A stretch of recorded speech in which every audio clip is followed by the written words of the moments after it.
We're talking with Meredith Wiedemer. She is what they call in the State Department an eligible family member, but to me and to most of us, she's one of those really valuable people who support their family members who work for the State Department. Meredith, thank you for joining us today.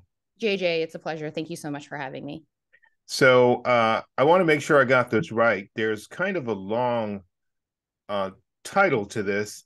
You are going to receive the Associates of the Foreign Service Worldwide Secretary of State Award for Volunteerism Abroad. Did I get that right? You did. And we actually, there's a short name for it if it helps you out, that we call the SOSA Award. Well, this is way more than so-so.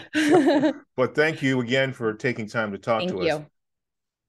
Tell us about your work. Tell us about what you've been recognized for. So I've been recognized for volunteering over the last 9 months in Moldova. So my family and I live in Chisinau, Moldova.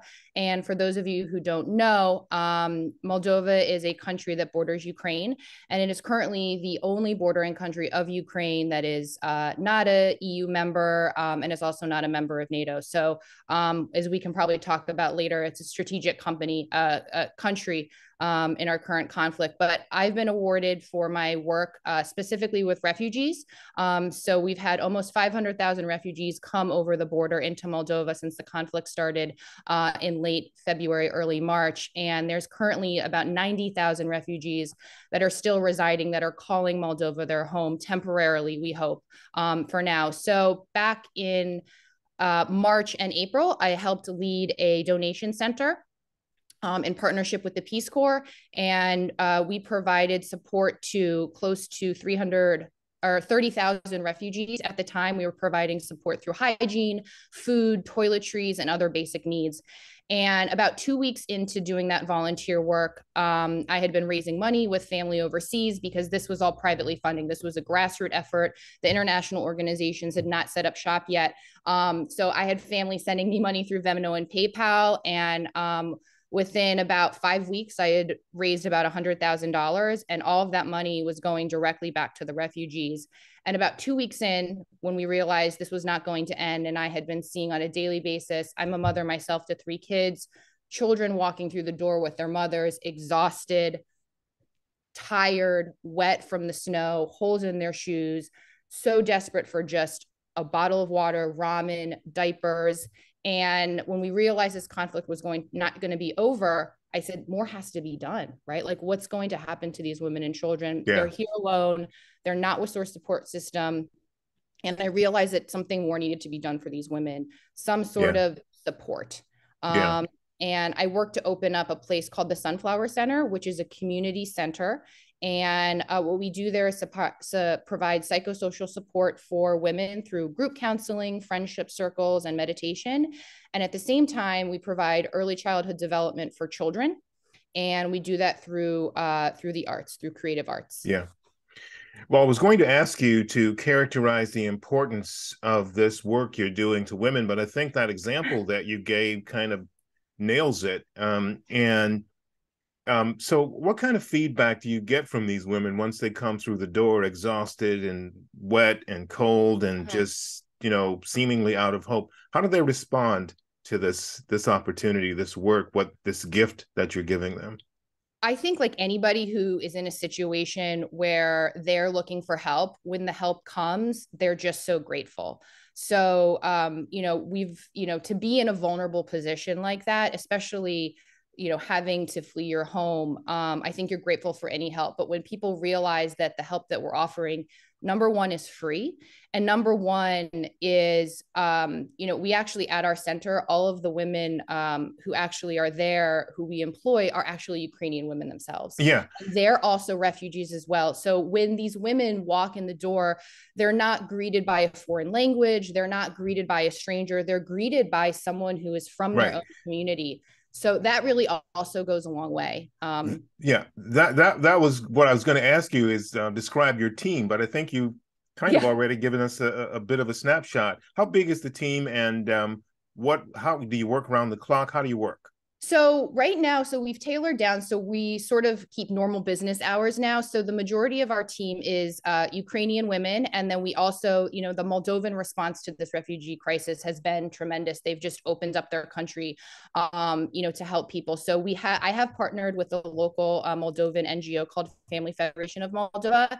And so we are partnering with them, and they have Moldovan employees. So we have about 15 employees, with a majority of them being Ukrainian women themselves. And right now we operate sort of like a preschool and an aftercare program. And during that time, when the children are in their lessons, that's the time when moms can just either have a moment of peace, which they all need, or participate in these classes that we're offering them, to give them sort of help as well.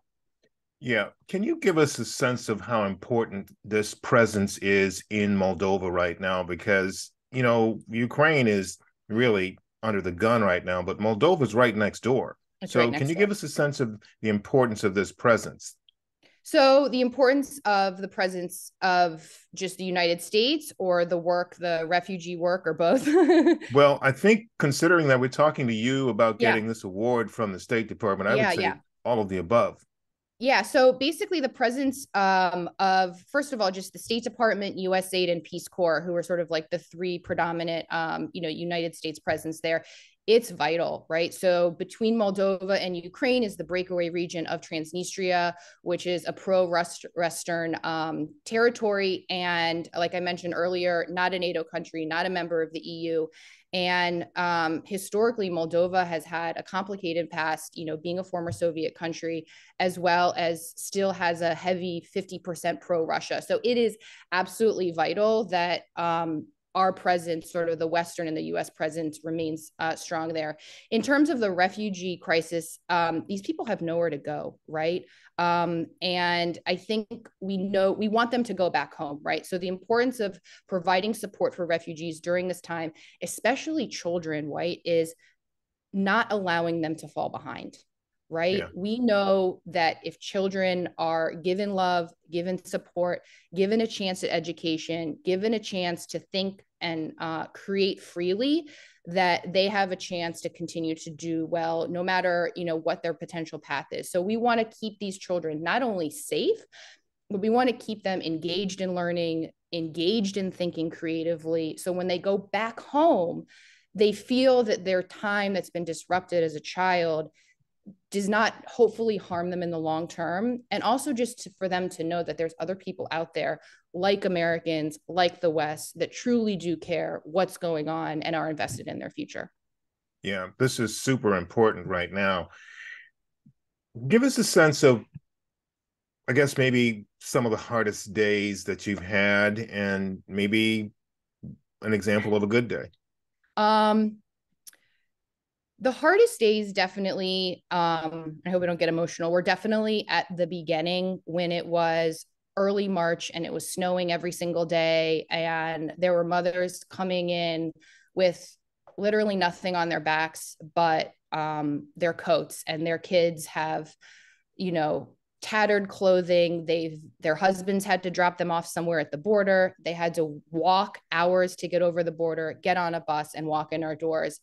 And as a mother myself, I mean, my kids get to be in new clothes every single, season, and go out the door and feel safe and secure and have a meal to eat every day. And there was absolutely, they're just on a daily basis seeing these mothers walk in the door. As a mother myself, it was really hard to see a mom in that situation, knowing that all she wants to do is keep her kids safe, and just that selflessness, right? Yeah. I know, there's so many strong people out there, but a mom, like, she's the strongest, right? Like, she is going to put herself in front of her child, in front of anyone who comes and wants to harm her child. And these women were so resilient, so powerful. And now I'm honored to be able to work alongside with many of these Ukrainian moms themselves. Yeah, I guess that sounds like a good day right Yeah, there. I know. But those were the hard days. And the good days really are honestly just looking at kids, we're lucky to have some green space at the center, at the Sunflower Center, and just watching kids run around and be kids, right? They're not thinking about missing their dad. They're not thinking about, being scared of loud noises. And they're just having fun. We got a bunch of donations. We got American footballs at the center, which is obviously not popular in, in the former Soviet region. So, just watching kids being themselves is really what childhood is about. Their childhood has been disrupted. And I just feel really blessed to be able to allow these children to sort of enjoy their childhood while they're displaced. Well, this is an extraordinary story, and you and your team are extraordinary as well. And clearly, by being recognized by the State Department for this work, that's a testament to you and what you've done.